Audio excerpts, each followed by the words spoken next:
I'm sure we've all experienced failure at some point in our lives, whether that's the job, friends, relationships, whether that's even your family, right?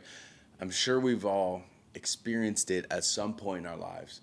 And I'm sure we've also asked the question, why did this happen? Or what can I do to prevent this next time? Or I think one of the most common ones is, how can I bounce back? How can I come back?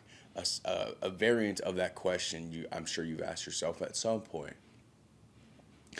Now, first things first, before we jump into the real answers as to how we can really fix this, we need to acknowledge one thing in the room, that is emotions, okay?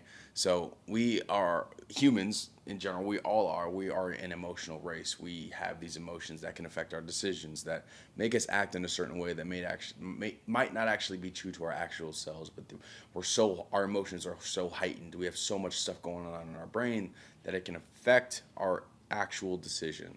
So first thing we need to do is we need to take the emotion out of the equation. It cannot be in your choice here, okay? And there are two choices. There's only two choices when it comes to how do I bounce back. Okay, there's two options. There's two answers. First one is that you quit. You quit whatever you've done, all the time you've invested, anything that you've ever done to make this thing happen. Is you leave it behind. You quit. Okay? All right, that's it. You quit, you leave it behind. But the problem is, if with that choice, is that down the line, whether it's a couple months, whether that's 6 months, whether that's a year, you're going to start feel some regret at some point.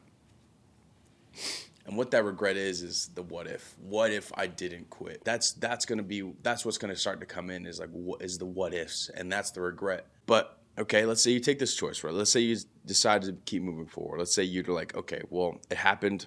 Oh well, on to the next thing, or on to the next adventure, right? So you do that. You keep moving forward. You start to apply everything that worked, everything that didn't work, new things to try and make it different this time. Let's say you fail again. What's going to happen? It's the same thing. You're going to be stuck with two choices.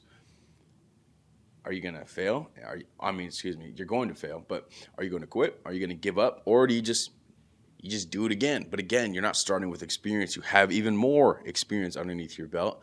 So you just keep applying and keep trying things and keep experiencing and keep doing things that can maybe get you to take off, right?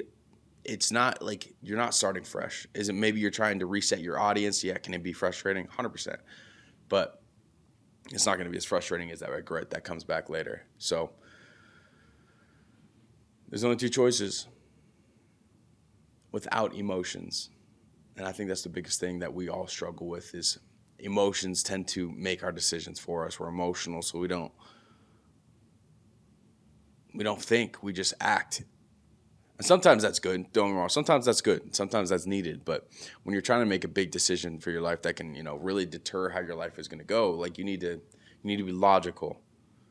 Logical versus emotion. And emotion can't even be in there. For a logical decision for how you want your life to look like, it needs to be simple. There's not very many options, and you need to make the choice that works for you.